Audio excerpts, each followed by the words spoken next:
Urban gardening Thailand here. It's been 2 months since the star apples germinated. 2 of the 4 seeds survived and now have beautiful shiny leaves and a brown, sort of a brown woody stem. They've developed a lot of roots and I think they're ready to be transplanted. So let's do this.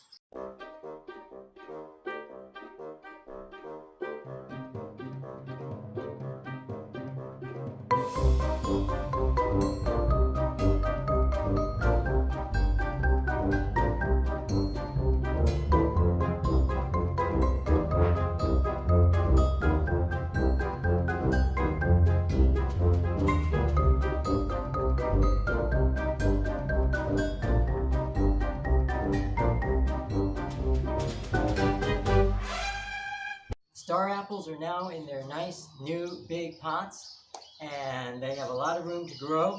Please check back in a couple months and we're going to make another update. Thanks for watching. Bye!